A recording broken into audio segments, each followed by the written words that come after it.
Hello student, this is Mehboob Hasan, your physics teacher. और आज के इस वीडियो में हम डिस्कस करेंगे एक case in which an electric dipole is placed in external uniform electric field. Okay, तो कोई भी इलेक्ट्रिक डाइपोल कहाँ रखा है? एक्सटर्नल यूनिफॉर्म इलेक्ट्रिक फील्ड में रखा है। सपोज डाइपोल क्या होता है? एक पेयर ऑफ इलेक्ट्रिक चार्ज। क्या होता है? एक पेयर ऑफ इलेक्ट्रिक चार्ज, ठीक है। टू चार्जेस होंगे और दोनों का मैग्नीट्यूड क्या होगा? सेम होगा, बट उनका नेचर क्या होगा? अपोजिट होगा। मीन अगर वन चार्ज पॉजिटिव है तो दूसरा चार्ज कैसा होगा? नेगेटिव होगा। सपोज दैट तो कोई इलेक्ट्रिक डाइपोल है और वो ई स्ट्रेंथ के इलेक्ट्रिक फील्ड में क्या है? रखा हुआ है। ओके, इलेक्ट्रिक डाइपोल, तो मैंने सपोज कर लिया दिस इज इलेक्ट्रिक डाइपोल।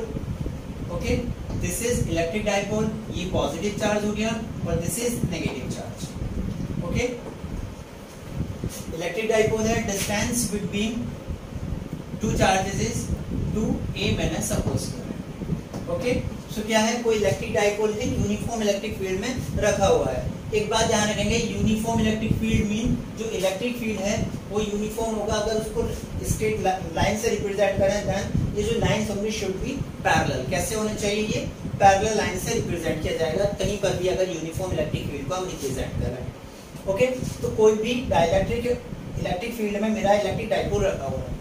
अब जब electric field, external electric field में कोई भी फील्ड है उसमें ये चार्ज मैंने ला करके रखा है, तो जाहिर है जब इसका फील्ड है, उसका अपना एरिया है, तो वो क्या करेगा? उस पर एक फोर्स अप्लाई करेगा। जैसे हमने कल डिस्कस किया था, लास्ट वीडियो में हमने डिस्कस किया था इलेक्ट्रिक फील्ड को। सो अगर इलेक्ट्रिक फील्ड में कोई अनदर चार्ज आता है तो वो उस पर फोर्स को अप्लाई करता है, चाहे वो अट्रैक्टिव हो या रिपल्सिव हो, वो डिपेंड करेगा नेचर ऑफ चार्ज।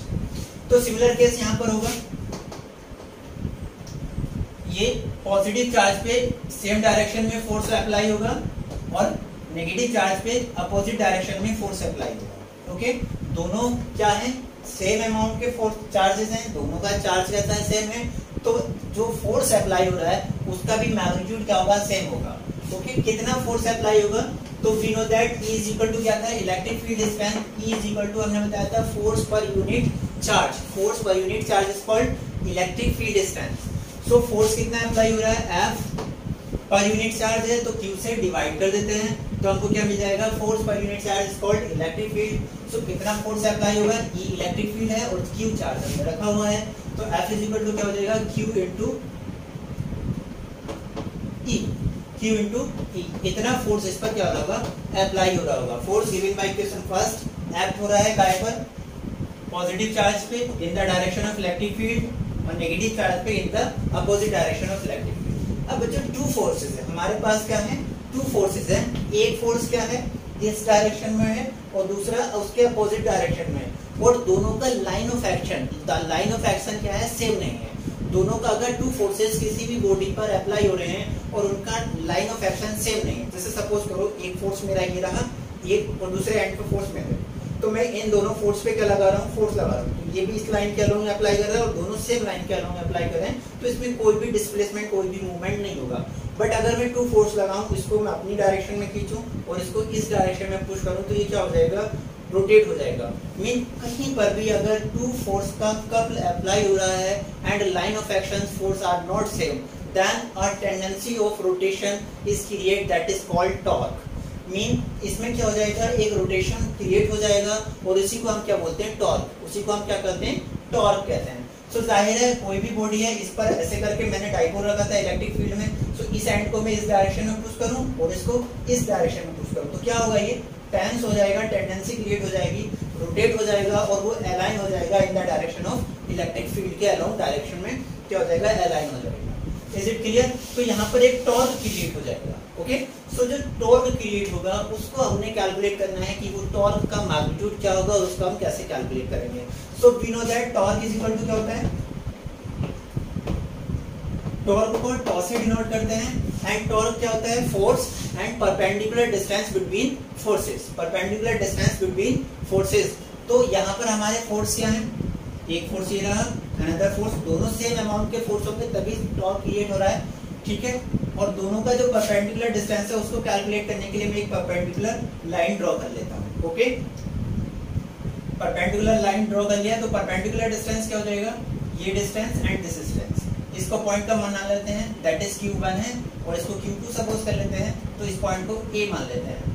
ठीक है, या मेरा नाम एम से स्टार्ट होता है, महबूब हसन, तो मैंने एम सपोज किया, कोई प्रॉब्लम नहीं है, जो भी सपोज कर सकते हैं। ओके, तो परपेंडिकुलर डिस्टेंस क्या होगी between forces, M Q one, M Q one, M Q one का वैल्यू हमने फाइंड आउट करना है। So we know that, suppose that हमने क्या किया है, जो एंगल, जो डाइपोल है, it is oriented at angle theta. किस एंगल पे ओरिएंटेड है, at angle theta with the direction of electric field. ये इलेक्ट्रिक फील्ड का डायरेक्शन है, इससे थीटा एंगल पर ओरिएंटेड है। ओके, सो अब इस वैल्यू को हम सिंपली ट्रिग्नोमेट्री अप्लाई करके कैलकुलेट कर सकते हैं। कैसे कैलकुलेट करेंगे, it is right angle triangle, Q1 M और Q2 क्या है, एक राइट एंगल ट्रायंगल फॉर्म हो रहा है, और राइट एंगल ट्रायंगल में ये साइड क्या है, एंगल के सामने की है, दैट इज परपेंडिकुलर, और this is hypotenuse. So perpendicular upon hypotenuse क्या होता है, sin theta. So that is sin theta is equal to क्या हो जाएगा, अगर इस ट्रायंगल में मैं sin थीटा का वैल्यू फाइंड आउट करूं तो sin थीटा क्या हो जाएगा, perpendicular upon hypotenuse. Perpendicular that is Q1 M, Q1 मैंने नाम सपोज किया है बच्चों, यहाँ पे ये चार्ज नहीं है, गलती ना करें इसको, इस पॉइंट्स को Q1 ना सपोज करके P, और इसको M N, और इसको N सपोज करेंगे, M N O, नाम खराब हो जाएगा। ओके, Q1 सपोज कर लिया, नाम ही तो देना था, बट बच्चों को क्या प्रॉब्लम हो जाएगा कि उस पर चार्ज कंसीडर करने लगेगा, तो प्रॉब्लम हो जाएगा। ठीक है, तो sin theta is equal to क्या हो जाएगा, mn upon on। Okay, sin theta is equal to हो जाएगा mn का वैल्यू तो हमें कैलकुलेट करना है, this is the perpendicular distance between force, and on क्या है, लेंथ ऑफ डाइपोल, और it is 2a। Then mn का वैल्यू क्या हो जाएगा, mn इज इक्वल टू हो जाएगा 2a sin थीटा। mn का वैल्यू क्या हो जाएगा, 2a sin theta. Value put कर देते हैं। टॉर्क, टॉर्क का फॉर्मूला क्या होता है,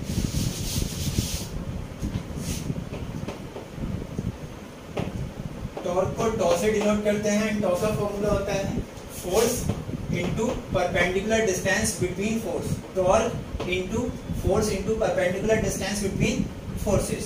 सो परपेंडिकुलर डिस्टेंस यहाँ पर कितना है, पहले तो फोर्स की बात कर लेते हैं, फोर्स कितना है, Q इंटू ई, वैल्यू पुट कर देते हैं, क्या हो जाएगा, Q इंटू ई। फोर्स कहाँ से कैलकुलेट किया है, we know that E is equal to F upon Q, E is equal to क्या होता है, F upon Q, E is equal to F upon Q, F force apply हो रहा है, और E का वैल्यू, E मैग्नीट्यूड के electric field में हमने इसको क्या किया है, डाइपोल को पुट किया है, तो E इज इक्वल टू क्या हो जाएगा, F upon Q, that is F is equal to क्या हो जाएगा, Q into E।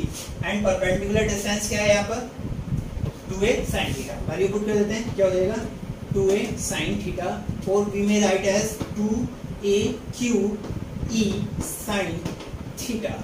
Okay, 2aq it is dipole moment, we know that dipole moment हमने क्या बताया था, dipole moment product of any charge of dipole and the length of the dipole. So dipole का length कितना है, 2a।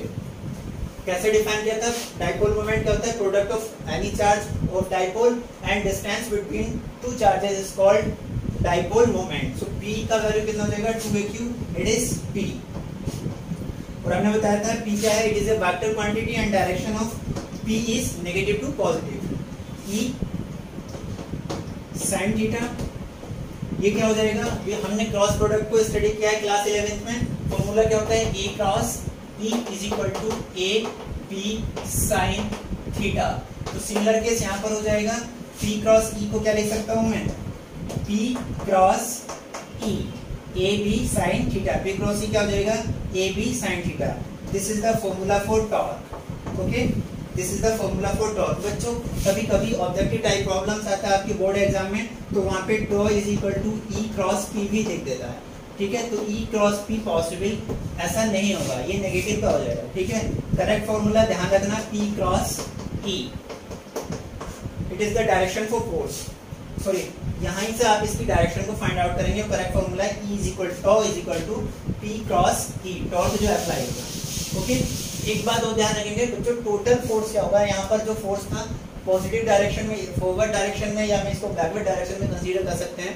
सो जो net force होगा वो क्या हो जाएगा, 0 हो जाएगा, और टॉर्क यहाँ पर क्रिएट होगा in case of when a dipole is placed in uniform electric field. अगर इलेक्ट्रिक फील्ड यूनिफॉर्म नहीं है, इलेक्ट्रिक फील्ड यूनिफॉर्म नहीं है, तब जो नेट फोर्स होगा वो 0 नहीं होगा। ओके, यूनिफॉर्म के केस में 0 है, बट अगर मैं बात करूं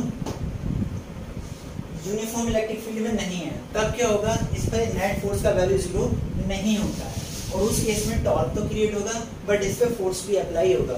सो वो फोर्स कैसे अप्लाई होगा, जिस डायरेक्शन में भी इलेक्ट्रिक फील्ड ज्यादा है, सपोज करो यूनिफॉर्म इलेक्ट्रिक फील्ड नहीं है, मीन इस एंड पे इलेक्ट्रिक फील्ड का वैल्यू ग्रेटर है, यहाँ इस रीजन में यहाँ पे इलेक्ट्रिक फील्ड कम है और यहाँ पे इधर इलेक्ट्रिक फील्ड इंक्रीज हो रहा है, इस डायरेक्शन में मूव करने पे इलेक्ट्रिक फील्ड इंक्रीज हो रहा है, ठीक है। तो जब इलेक्ट्रिक फील्ड इंक्रीज होगा तो चार्ज तो दोनों का सेम है, ये चार्ज और ये चार्ज तो दोनों सेम है, इलेक्ट्रिक फील्ड इंक्रीज हो गया, इस पॉइंट पे जाकर के यहाँ से यहाँ तक मूव कर लिए तो इलेक्ट्रिक फील्ड इंक्रीज हो जाएगा, तो इस एंड पे ग्रेटर फोर्स अप्लाई होता है। Is it clear? और इस एंड पे कम फोर्स अप्लाई होगा, नेट फोर्स 0 नहीं होगा। सिमिलर केस में अगर मैं बात करूं, सपोज कर लेते हैं कि इस एंड पे इलेक्ट्रिक फील्ड ज्यादा है, तब इस एंड पे ग्रेटर फोर्स अप्लाई होता है। Is it clear? तो यही हमारा डेरिवेशन था। टॉर्क हमने कैलकुलेट करना था कि कितना टॉर्क अप्लाई होगा, that is P cross E when a dipole is placed in external electric field. ध्यान रखना, एक्सटर्नल इलेक्ट्रिक फील्ड है, इन दोनों पॉइंट चार्जेस हैं, इनका अपना ही इलेक्ट्रिक फील्ड होगा, बट कहाँ पे रखा हुआ ये, इन एक्सटर्नल इलेक्ट्रिक फील्ड। ओके बच्चों, इज इट क्लियर? कैसे हमने कैलकुलेट करना है, कुछ भी नहीं है, टॉर्क इज इक्वल टू क्या होता है, force into perpendicular distance between force. Torque create कब होगा, जब टू फोर्स अप्लाई हो रहे हो, दोनों का जो लाइन ऑफ एक्शन है, मीन जो एक ही लाइन पे अप्लाई ना हो रहे हो, ये इस डायरेक्शन में, दूसरा अपोजिट डायरेक्शन में, कोई भी टॉर्क क्रिएट नहीं होगा, बट एक इधर दूसरे का लाइन ऑफ एक्शन, अगर कहीं पर भी line of action two forces का कपल कहीं पर अप्लाई हो रहा है और उनका लाइन ऑफ एक्शन सेम नहीं है, तो वहां पर एक टेंडेंसी क्रिएट हो जाता है, दैट्स रोटेट द बॉडी, और वो बॉडी को क्या करेगा, रोटेट कर देगा, रोटेशन का टेंडेंसी क्रिएट हो जाता है, and tendency of rotation is called torque. Okay, so torque formula क्या होगा, फोर्स इनटू परपेंडिकुलर डिस्टेंस। तो सिंपल था, हमारे पास एक डाइपोल ये रहा, एक डाइपोल ये रहा, यहाँ पे फोर्स का डायरेक्शन ये है, यहाँ पर फोर्स का डायरेक्शन ये है, तो टू फोर्सेस हैं, दोनों का परपेंडिकुलर डिस्टेंस कैलकुलेट करके फॉर्मूले में पुट किया है, सिंपल आंसर आ गया। Is it clear? ओके बच्चों, दैट्स ऑल।